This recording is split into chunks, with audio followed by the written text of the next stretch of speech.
Hello and welcome to another episode of Sprite Lovers.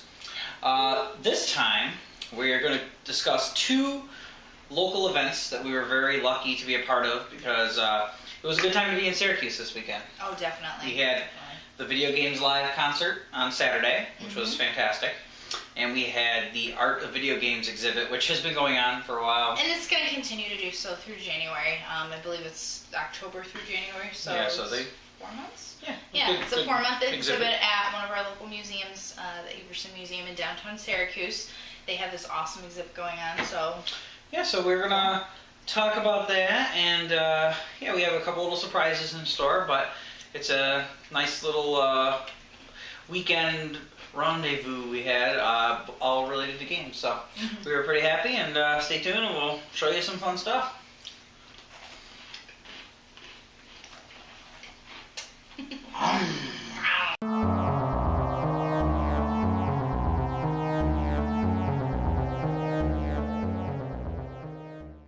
Alright, so yesterday we went to the Video Games Live concert at the Landmark Theater here in Syracuse, and we brought our friend James here, who, if you've never seen him before on the YouTubes, he does a channel called Slightly Livid Gaming, so check it out. Check it out if you want to hear creepy stories and see other game pickups. And Cloud mows the lawn! Yes, check it out, it's a classic, 4 stars.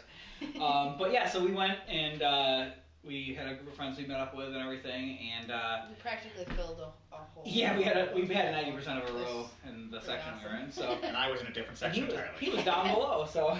But, yeah, we all seemed to have a great time, so what did you guys think? Really, really happy with it overall.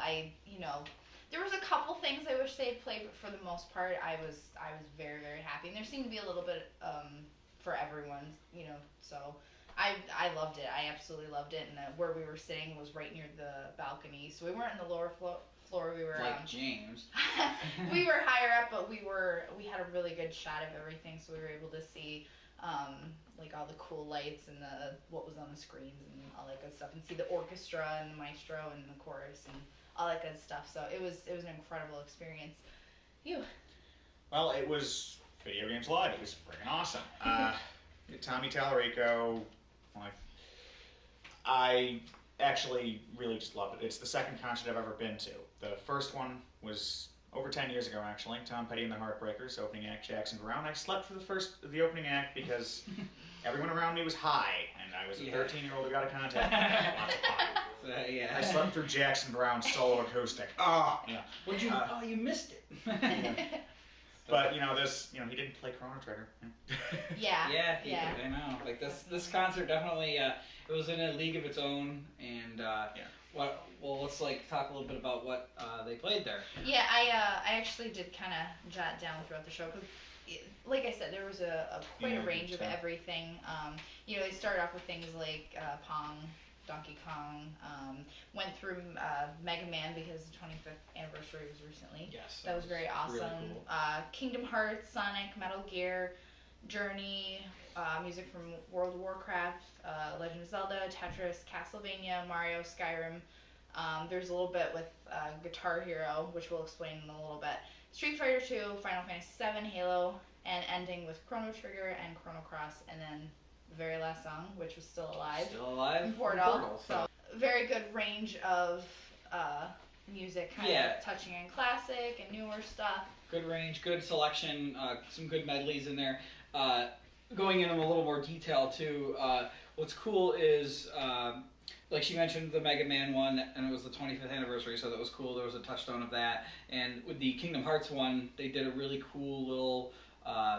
instead of showing the game footage from Kingdom Hearts, they had the music footage, and then they showed classic Disney films. And it works so well. It shows how they did a good job of blending the universes for those games. And you said it was a tribute to Fantasia. Yes. Which is actually one of my favorite movies. Yeah, the original Fantasia is fantastic, and it was so cool. It definitely evoked those same feelings when we were there. I was like, oh, this is cool. It's like a modern Fantasia using Kingdom Hearts music. So. I've never played any of the Kingdom Hearts games. I really don't want to, honestly. I might at some point. I played a few. The first one's really The first one's good. the second one seemed good from what I played, and then they now have a million offshoots that I have a few of even, but I just haven't caught up on them. But musically was fantastic. Yeah, I it was thought great. that I love Disney, old school Disney. Yeah. Not so much modern Disney, but they opened the vault for sure during this and saw all these classics being showed. And when the music got like softer and sadder, they'd show sad scenes from those movies, so it was really fitting. It was really they cool. Show all the like different Disney characters like crying. And yeah, it was like, that's a good one. A lot of them were just standard medleys showing like a few songs from the series, and they'd show footage from like all the games. But then there was a few other. The Mega Man and the Castlevania one were cool because they kind of were more rock focused. Which if you play those games, those songs fit the rock theme. They're very high intensity, a lot of percussion, and so that was really cool hearing those like that performed like that. It was phenomenal, and of course all the visuals that went along with it were great. Yeah. And I've never played World of Warcraft, and I thought the music from that was fantastic. It's still not enough to probably push me to pay to play $15 a month. I just I don't know. MMOs are very intriguing to me. I just can't commit. But the music was excellent. I'm definitely gonna try to find a copy of the CD. I thought that was really good. Now they did play one of your favorites, Megan, that you weren't expecting. So you get into that. Well, they played quite a few of my favorites. But are you thinking of? I was thinking maybe particularly something involving Fusrada. Yes. I'm saying that so like quietly. Yes, they played Skyrim, which was a very awesome surprise. That was one of the ones I had wanted them to play. Among Zelda and Mario and stuff. But I didn't think which they did play, and I didn't think that they would play Skyrim, but they did, and I was very, very happy. And it was very epic because, of course, they showed the footage, but just the orchestra and the music and the intensity of it, and then the chorus, it was just like... And then at one point, was it the whole chorus that was shouting Fusrada? Yeah, when it got to the part, I think so. It was loud, and it was like... So the dragon shout was pretty cool. So and good. I really liked that they played the whole song through, because then it gets really soft at the end, and that it has like the classic Elder Scrolls theme in there. And then it builds up. That was really... I mean, it just sounded great. So. Yeah. The entire time I was hearing that, I was just... When he started, I was thinking of the Harry Partridge Skyrim theme. Yes, the classic before it came out. Goodbye, girlfriend's breast. Yes, I know. It was so funny. Like I did actually think of that too, and I was also, of course, unfortunately, I was thinking of all the memes and stuff that have come up from Skyrim, like Arrow in the Knee and all that. Yeah, thankfully, that is the first time I've thought of that in a couple months. Yeah, so there you go. I've escaped it. My gift to you. But yeah, it is. I think it has kind of died down. So a couple other cool things they did. They did an opera version of Tetris, which was really cool because in the beginning they had a montage of stuff at the beginning showing just a bunch of games throughout the years, and they showed, interestingly enough, they showed the Tengen Tetris, which if you're not familiar with it, on the original Nintendo there was the classic Nintendo licensed Tetris, but then there was this Tengen black cartridge that wasn't licensed by Nintendo, and they showed a lot of footage of that, so that was really neat that was in the concert. But then they did the original classic theme that everybody knows in the opera, and it was really cool. And I guess the lady had to learn Russian. Yeah, she sang the entire song. That was really cool. They did One Winged Angel from Final Fantasy VII, and it was really cool how they incorporated the rock elements with the electric guitar that were in like Advent Children movie, if you've seen that. So it was kind of that version of the song, which was really good. And that. There was a lot of Final Fantasy songs I would have loved to have heard. I'm sure you guys too, but I feel like interrupted by fireworks. But I think you wanted them to do the opera theme. Eyes on Me. I think would have been your favorite. I haven't played very many Final Fantasy. In fact, I've only played 6. But same thing. I was kind of hoping for. Already. Yeah, like there was a lot. I was like, ooh, but at the same time, you got to think of they got to pick what songs fit for this. And One Winged Angel is a huge anthem. It's supposed to be like his one of his signatures. Yeah, and it's just you put that in there and it came out really great. So that was good. I wish they would have done the opera theme from 6. I mean, that would have worked. That would have been great too. They had the opera singers there. I mean, this girl there, she could have sang. And I would have cried like a blubbering baby. Yes, I know. There was definitely some moments where I was just getting really caught up in it and I was just feeling the emotion. I actually really was moved by the Metal Gear theme. It was just so I played through all the games and seeing the footage was like, oh man, Metal Gear Solid 1, 2. But the music, it was the original theme, which, if you don't know the sordid history with that, is there's a whole plagiarism issue with it. So they stopped using it from Metal Gear Solid 4 on. And I still love that classic theme. So that was really good that they had that in there. I like the box part with the guard. Oh, yes, that's right. They had a little part where a box came out, like Snake was hiding in the cardboard box, and there was a guard that came out. And what's really cool is in the middle of the main theme, the guard was surprised to find somebody in the box, and the exclamation point popped up, and they changed to the alert theme from Metal Gear Solid 1. So I was like, oh, that's so cool. And then at the end, Tommy Tallarico pops up out of the box. Like, yeah, it was me. It was me in the box. No, they didn't have anyone else as tiny as me. Yeah, he is pretty small. He's tiny. Yeah. But really good. They did the classic Mario, Zelda, which was. Those were all great, and the footage. I leaned over to Megan during the Mario one because it was going through all the Mario games, and I was just like, fun. Thinking about the fun. Like it just looks like even if you've never played Mario, you watch it, you're like, that just looks so fun. And I was like, played Mario. I leaned over to Megan. Mario. I leaned over and I was like, I'm glad I didn't take up stamp collecting as my hobby because like that wouldn't be. They don't have concerts for that. So, but that was really good. A couple other really good ones I want to mention is. I have the game and I've played a little bit of it, but I haven't really played too much of Journey, and that won a Grammy. So I've never. That's the first I ever heard of the game. Yeah, so. and it's really awesome. The music was fantastic, wasn't it? I mean, it was just it had a lot. The whole symphony was playing, and they had vocals towards the end too. So it was like the chorus was singing along too. Amazing music. I can see why it's gotten the praise it's gotten, and that game is really cool from what I played, and I hear so many great things about it. So. A lot of good things like that throughout the show that made you want to play the games that they were talking about. And a really cool part of the show was the Guitar Hero competition. Yeah. This is the thing I was referring to earlier. Adam Nelson. I'm horrible with Our names. very own Infinite Lives Yes, he was at employee Retro from Game the Con. store. Really cool guy. His name is blog Sega Endings, I think. Yes. And so we'll put that in the comments too, so you can check that out. But we met him at the con. Yes, we met up at the con. He had a panel called Gems of the Genesis. Yep, at the Retro Game Con. If I remember correctly, but he, I guess, is really awesome at Guitar Hero, and he won the contest. There was a contest at Video Games Live, and whoever won, before the show started, whoever won that contest, they could go on stage with Tommy Tallarico and play Guitar Hero. Now, Tommy Tallarico wasn't playing the game Guitar Hero. He was playing the real guitar, and he even made a joke about that. But Adam won, and it was really awesome. He got to play Foo Fighters. Pretender, yeah. I never heard that song before. I went home and listened to it. It's friggin' awesome. Yeah, it is really good. And he did it on like expert difficulty, and wanted to get over like 400,000 points. And if he did it, then he would win, and yay, he goes home with a prize and stuff. Well, he won, and it was incredible. And it was just cool, the energy in the crowd, because as his score's going up and he's hitting all those notes and stuff, the crowd was just going batshit crazy. It was amazing. It was so cool, and he was totally getting into it, and you could tell he was having a good time. It's just I'm a little bit jealous, but that was really cool, and I don't know, I give him major kudos, because if it was me, I'd probably but he's on that stage in front of hundreds of people, and he rocked it. It was awesome. It was great. Now, peppered in between a lot of these songs was some cool little gaming culture things they did.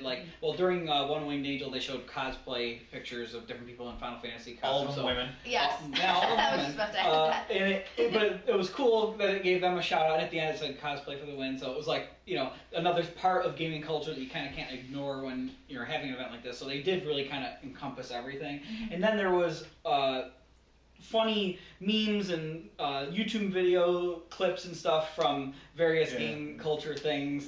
My favorite was the one at the opening. What a Wonderful World by Louis Armstrong. Yes. But it's Mario World. Yes. It's like I remember they just want to get laid or something. Yeah. And then they had Parental Floss. Yes. Does that. Yeah. And they had the what was the other one they had? Well, they had a little thing with people in Pac-Man costumes and the Miss awesome. Pac-Man and the Ghost. Live That was action, pretty cool. And then a couple times throughout it. Are you mentioning the verses? Yes. Thing? Like, for example, they had it was a clip of if you took Frogger and Grand Theft Auto. Instead of Frogger just jumping across, I don't know, they had a guy just the GTA guy coming in and blowing blasting everything. All the cars got an accident, and then he just drove across. What was it? Contour vs. Duck Hunt. Yeah. Yes. He just goes and just kills all the ducks. I thought he was gonna shoot the dog. But I know, but it did burn the whole grass field. Mortal So I guess Kombat. Yes, my favorite. Versus Donkey Kong, that was awesome. He just pulls Donkey Kong down. dead. Yeah, it was and then instead of hilarious. saving the girl, Scorpion, get over here! yeah, he Pulls pulls the her girl down, decapitates her. And that's Sub-Zero's fatality. I can't go with that. But Blood everywhere. but it was good to see the funny little yeah. gaming shoutouts or stuff like that. During the intermission, I remember I went in there early, back to my seat, and they were playing this horrendous song, the Space Invaders. Oh yeah, So it's like Pac-Man Fever, but worse in every way possible. Yeah. Space Invaders. Space Invaders! Yeah, Sounds like Barry Gibb got castrated. Yeah, and they had that like during intermission, so people are like, getting food, going back to their seat, and it's like if you were hearing that, you were like, what? But I said all-encompassing of all forms of gaming culture. They even included stuff like that, which is kind of funny. And they also had a little mini contest in between some of the songs. There were a couple of people that cosplayed, which was awesome. There was a Sonic, Star Fox, Pokemon Trainer, Ash. Sniper Wolf was awesome. Yes. Yep. Pikachu. Game over screen. Game over screen. Yeah, the guy that ended up winning was just rocking a t-shirt, black t-shirt that said Game Over, and he won. I mean, the idea. Gotta give him credit for that. We've all seen that so many times if you actually play games, so that was pretty neat. So, and then so they ended it, and then of course there was an encore session.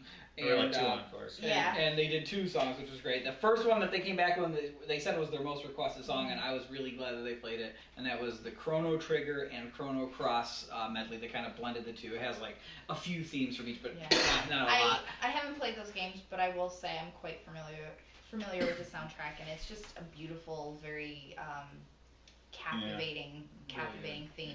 So it was cool to hear that live with all the instrumentation again, kind of like, it was just so cool. Sorry, I can't even put the words how cool Nate it is. here has a copy of the soundtrack on CD. Yeah. And my favorite part was like the interplay he did with the violin player. That was very cool. Awesome. Cool. And yeah, it was really cool because those are the 2 Chrono games that have come out, and they put them together into this really nice piece. I can see why it's the most requested because the way it used the violinist and everything, it was phenomenal. And then they ended on a funny note with the credit song from Portal 1, Still Alive, and they had the same girl who did the opera for Tetris. She came out and sang the GLaDOS lines. So, and Tommy Tallarico was playing. You could sing along. They had the words on the screen. So yeah, it was a good, fun way to end it. But overall, I mean, the whole concert was just phenomenal. Everything I was hoping for and more. I think you guys probably agree. Absolutely. I personally, I was very happy with the concert. I personally really had hoped that they would play Shadow of the Colossus because it is one of my all-time favorite games. I mean, what about you guys? Did you have anything you really wish that they would actually play? that would have been my choice too. But the only other thing, I mean, there's a few others they could have done. Pokemon would have been cool and stuff. But I was actually excited that they ended up playing Halo's theme because I didn't know that had such a good soundtrack. I've never paid any attention to Halo. Phenomenal soundtrack. And what's interesting is the composer of those, Marty O'Donnell, he no longer does the Halo soundtracks because now it's a different studio and he's still with Bungie. So I didn't think they were going to play Halo. So when it came on, I was like, good, because that's something I want to hear a symphony do, and it was fantastic. So I didn't really have any complaints. Other than I know there's other stuff that I want to hear, but I can't be picky. The only complaint I had, and this is really annoying nitpicking, is during the Sonic medley, they started showing footage of. Okay, they started off with like the good ones, Sonic 1, 2, 3. They didn't show CD. Why? Yeah, you're right. And then they went off to like, Sonic Adventure, Sonic Adventure 2. Sonic and the Secret Rings. And then yeah, Sonic and the Secret Wings, Sonic Unleashed. Sonic 06, or as I like to call it, the Antichrist of gaming. Yes. And then they didn't come back. I thought, well, at least if they come back around to, even if they didn't get to Generations and the new one, Sonic Colors maybe, that was a couple years ago. They should have done Generations. But such a good game. Yes, I would have loved it. But so Sonic, we all know Sonic is starting to turn back around, which is good. But it was funny that they showed a lot of that bad era. But you know, when you watch it in the footage like that, it looked okay. It's just that I know it's bad. But so it worked for the music. It's just I was kind of like. But another thing, during the Kingdom Hearts medley, before he was introducing it, he's like shouting out he had everyone shout out what they're gonna play. Just I don't know, but everyone's like Kingdom Hearts, and I'm just sitting there mumbling Chrono Trigger. Yeah, but you're patient. You just. I'm a smartass. Yeah, and then you got it at the end. So, but it was great. And then why don't you, Megan, show off some of the stuff you got? Well, we'll save this one for last. But here, I got a couple of things because something I said in one of our past videos about referring to retro game con. Like Syracuse isn't known for being a big, huge gaming It's getting there, though. city. Yeah. It's getting there. So I don't really know when something like this is going to happen again, so I want to get a couple goodies. I'm hoping next year they come back. Tommy Tallarico loved the Landmark Theater, and hopefully that love... He kept posting about how awesome it was on Yeah, Twitter. hopefully he really wants to come back next year. But I got a couple goodies, a couple little souvenirs and stuff. Of course, these little posters that you probably saw hanging around Syracuse and whatnot. I got this cool, I broke it though, this cool little medallion thing. It's supposed to flash, but it's a cool. It's got the video game's live symbol, and it's cool. I'm gonna hang it up and look fondly at it. The next thing I got was this shirt. I want to make sure it's in the video. But Video Games Live with the pipe and the musical note. One of the better shirts that they had. No, So was that the shirt you got too? No, I got the one with like this logo on it. Cool. Yeah. You can I got it signed by him. Yeah. I also got my ticket signed. Which It's still at the theater, probably. Yeah, he lost that. We were like, no, that's terrible. I got it signed by him. Some janitor conductor, sweeped it up. Now, I want to take a quick moment to just mention a little history before getting to this final part, and that is, when I was a kid, one of the first video game music memories I have is I had the game Mick and Mac Global Gladiators for Genesis, and my mom would be washing dishes or something in the kitchen, like moms do, and I'd be playing the game. And I was kind of getting into the sound test of the game because I had a sound test menu, and I was listening because the sound effects were really good in it and the music was really good in it. And my mom was like, "Hey, that music's kind of cool." She noticed it, and she was like, "It's got an intense, high energy." And I was like, "Yeah, it's pretty neat." And I was like 5, 6 maybe, and that was one of my first experiences with it. And years later, the game Earthworm Jim came out. And I loved the soundtrack in that, and I was like, this is so good. And the sound design was really good. The sound effects, voices, and stuff are really funny and everything. And then I found out it was by Tommy Tallarico. And so with Electronic Gaming Monthly magazine and a couple other things, because there was no internet back then, I found out that he also did a lot of other game soundtracks, and one of them was Mick and Mac Global Gladiator. So this guy is responsible for a lot of soundtracks I like so far. And then over the years, there's been other ones, even games I haven't really played, but I heard the music, like Advent Rising, that was really good. And I have the Sega CD version of Earthworm Jim 1, the Sega Saturn version of Earthworm Jim 2, and those are CD quality versions of the songs he did, so they sound fantastic. And so I just personally, I had to mention, I have a really strong connection with Tommy Tallarico because it was one of my earliest gaming memories. Before I knew who Tommy Tallarico was, before I knew who Shigeru Miyamoto was, which is crazy, but it's true. And then he was on that show Electric Playground on G4, which I watched when I first got digital cable. Back when G4 was I awesome. still had games and stuff. Before Olivia Munn came along and wrote it. Yeah. So it's not entirely her fault. Megan just took that comment and I don't like her. Injected it. It felt so good. So it was really special at the end that we got to get We stuff actually got signed to meet him and get stuff Yeah. signed. We also got a picture with him, which Show was really your- cool. I was starstruck. Yes, Nate preferred to get his signed, and he actually wrote Groovy. He wrote Groovy. Groovy. So pretty cool. I preferred to have mine signed in the back, and there was a funny little reason why. I know it's too small to see, so I'll just read it. In the notes section of this little manual, it says, "This space has been provided for you to write down notes about the game, as well as all the nice things you want to tell your folks." Well, I want to tell my folks someday that I got to meet Tommy Tallarico, so what a more appropriate place than right in the back there, and he said yo. So I also got my ticket signed by the I'm awful because I can't remember her name, and I can't honestly. It was like Jillian. Jillian. Oh, she wrote it right there. Yeah, Jillian, who was the opera Aversa. singer. Yep. Yeah. My ears were not aversa to her voice. No, it's terrible. Sorry. And I can't read his signature. Sorry, I got ruining it. No, it's fine. And then I just dropped it. The not composer, the Maestro. Yeah. Maestro. Yeah, he signed it too. So it's pretty cool. I'm keeping that in there, but it was very exciting. We had a great time. So if it ever comes to a town you're in, definitely check it out. It's really good. And they It's have really cool. the CDs and they have Yes. a Blu-ray you can buy too. So Those- check it out. They have a new One more album thing. coming out, I think they said February. too. Yes. Yes, Yep, that is going to so- have Shadow of the Colossus on it, which I was really excited about. But Can I just say that I wish they had played something from Earth 1 I know. Even during like a Or transition anything the period guy or composed something. himself. He didn't play Very anything he composed himself. Oh, the humble man he is. Yo. But so yeah, that was our experience, and thanks was really for coming cool. on, James, and Yeah, sure. giving some of your feedback because we all had a really good time. So check it out if you want to see some really good video game music live.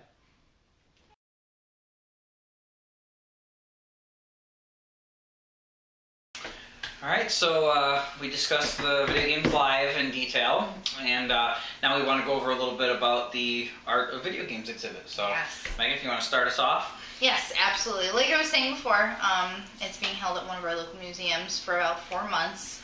Definitely something very different, unlike any of the other exhibits they've had, because it's video games, and it's just really awesome. It's in these 2 big rooms, and then they start off. They have you kind of walk through it, like history of video games, starting from like Pong, Yep. Atari, Atari and all that. up through Xbox 360 and PlayStation 3. Yeah, they cut it off there. They didn't go into Wii U or beyond, so Yeah. like obviously the next-gen systems or anything like that, but it was a good breadth of systems Fresh air, to check yeah. out, and Oh. it was, yeah, breath of fresh air. It was a breath of fresh air. But really, it was a breath of fresh air.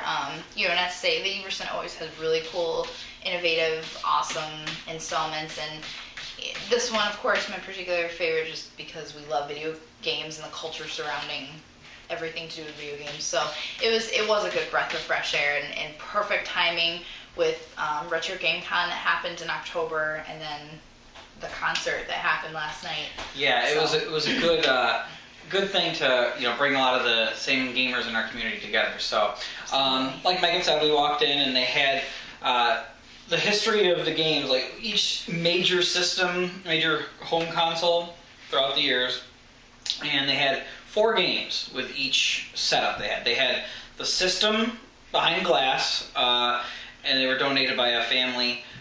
Most of them, I think, were the same family from what I could tell, but they had it behind the glass, and then they had 4 select games for each system. What were the categories There again? was Target, Adventure, Tactic, And action, I think, was Action. The yeah. Yes. So for the 4 they tried to different fit categories. those 4 categories, which sometimes I felt like they were trying to stretch. Like, we want to show both of these, so we'll put this one under Yeah, action. and it's hard too because so many Yeah. games, especially the newer ones, do multiple things. Yeah. So to kind of fit it into one category is a little tricky. But it was good that they set it up like this framework of how they wanted to present the whole idea, and they kept consistent with it throughout the whole event. So they went through. I mean, you had all the old Ataris, you had the original Nintendo, Sega Master System.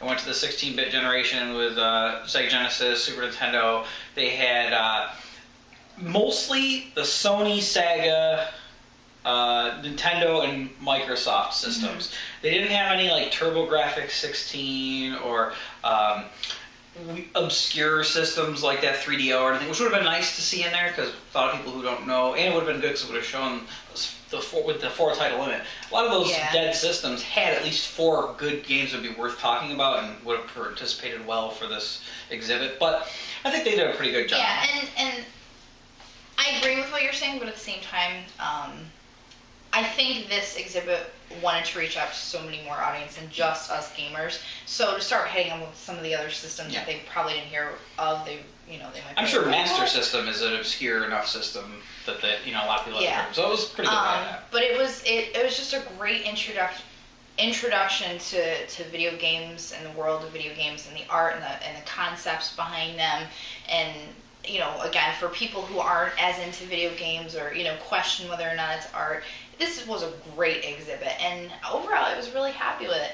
I personally wish that they kind of brought some of the portable aspects into it, but like I was saying, I think the purpose of the exhibit was still beautifully But I feel like executed. even the casual gamer, like Pokemon and Game Boy were so important to Very video true. gaming that, like, even if they just talked about the original Game Boy, like that was the longest running handheld, and the way they talked about the changing in visuals and technology, it would have been nice to talk about these systems that still provided artistic experiences, even though they only had a few shades of yellow on the original Game Boy or the red and black of the Virtual Boy, although there's probably not really any good examples on the Virtual Boy. Yeah, and plus the whole accessibility, being able to portably bring these systems along with you and go on these adventures and play these games. I wish they had touched on a little bit of that, but overall, really fantastic exhibit. And they had cool little quotes from different people in the industry throughout the event on the walls. It was really cool. They had concept art from certain games, Fallout, Warcraft, Metal Gear, Worms. It was really cool to see those, and they were actual pieces of concept art from these games. So cool to see the literal art behind the games before they were put to the screen. And one of our favorite things was those reaction screens. Yes, that was the next thing I was going to bring up. They had 3 screens, and at some point, I don't know when they did this, they filmed various people playing video games, and it was just showed their face and showed their reaction. Most of them, I'd say, were definitely like in that concentration. Yeah, you never know what you look like. Totally like. I know when I play video games, it's not very attractive. I'm usually just standing there, like, literally, this is what I do after a while. Like, my mouth starts off closed, and I'm like.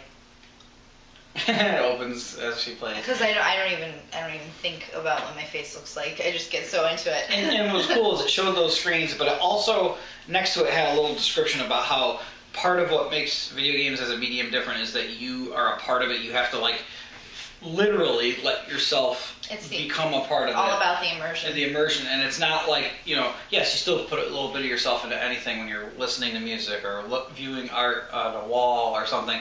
But it brought some of the very important pieces about video games as a different art medium. And like Megan said, I think that's a good way to show people how video games can be viewed artistically. So absolutely. I think I want to touch on a few of the games they talked about on there, because I think they had a few that I was really glad they showed. Yes.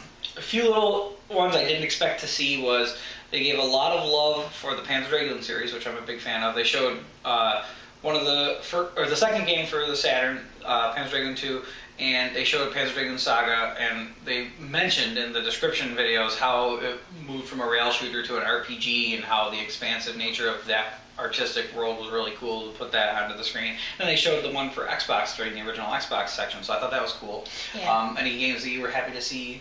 Well, of course, there's all the basic, like Mario, Zelda, anything Zelda, I'm like, whoa. Yeah.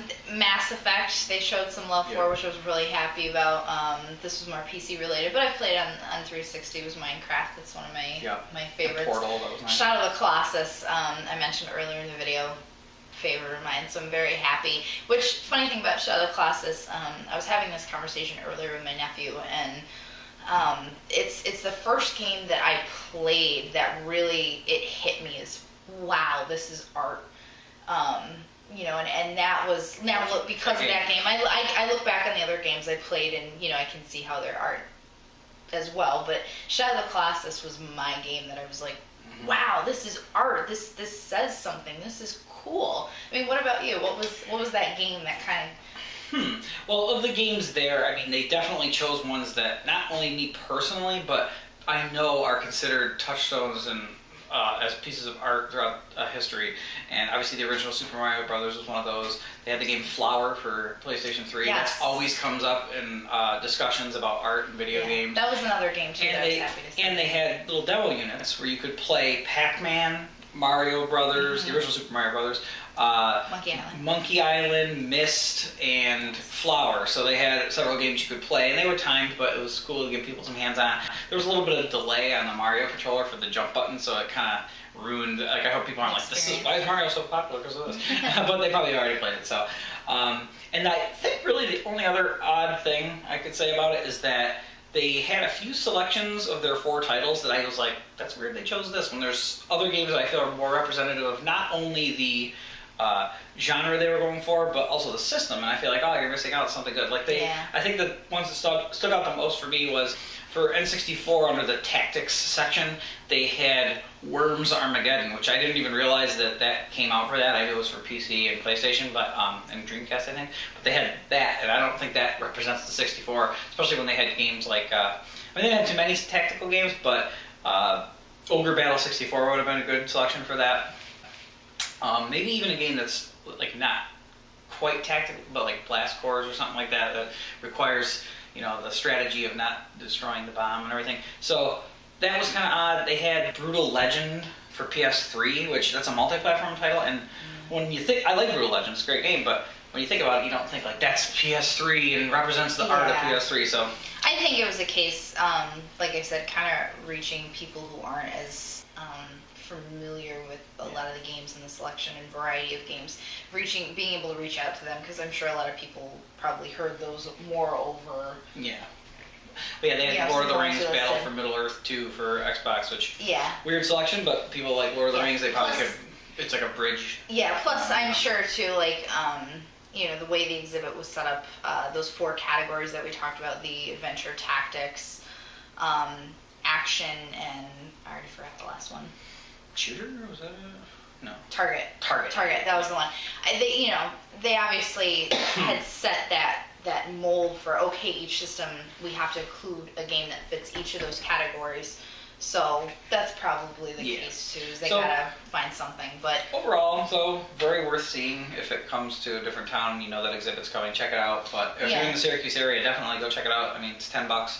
It was I know really you know, I read it was actually had been in the Smithsonian at one point, which is pretty cool. I might have started. I can't remember. Yeah, so really, I mean, cool. It's definitely the video game movement is going strong, and it's so good that these kind of things are finally happening, because, you know, I know you as well. Like, you know, I've considered games a huge art form, you know, for a long, long time. I'm an artist myself. I paint, I draw, you know, and it kind of hurts when you hear people say, I mean, it doesn't hurt me, but when they say that video games aren't art, that they're just a waste of time, that, you know, it's just the way you have to look at it. It's a different medium to express yourself. And like movies, like music, you're going to get your crap. You're going to get your junk that's just to sell, you know, make the big bucks, and then you're going to get stuff that love and care was put into, and there's a story, and it makes you feel something. Yep. And video games, I can think of a bunch of games that I've played that afterwards I was like, wow, you know, and that's what good art does. It's supposed to make you feel something. It's supposed to make you think. It's supposed to make you rationalize and you know, the moral choices, like, too, are always a favorite thing of mine. Like, what's good, what's bad, like, you know, I could go on forever about about video games being art, but that's what this exhibit entailed, and kind of proving that point. It did it well, yeah. I think it kept to its intentions throughout the whole thing. So really good, and we did get a couple pickups. This was just a flyer. Again, you probably saw this hanging around Syracuse. It was for the Art of Video Games exhibit, and it just kind of goes over their schedule. They had a few other specific events on their schedule. And highlights and whatnot. So, but it's kind of cool to have, because it's always remember. Yeah, good little trinket. And the best thing. The Everson has a gift shop, and of course, with any exhibit, they have a section devoted to that exhibit.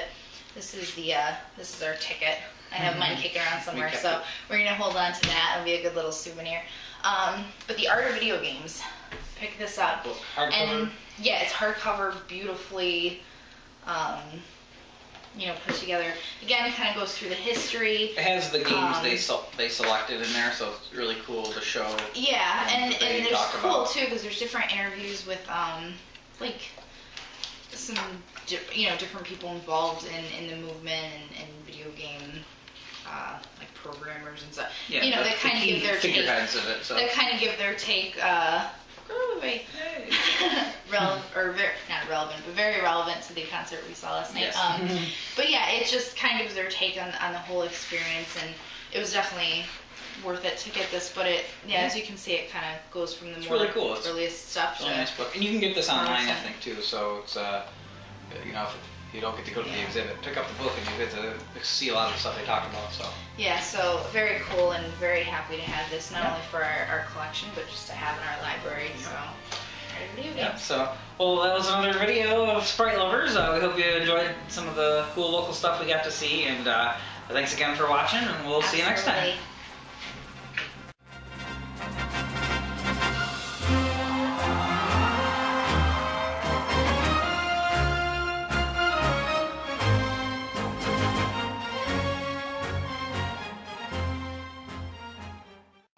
I should have brought a ham sandwich to have him sign. He's a vegan. I know.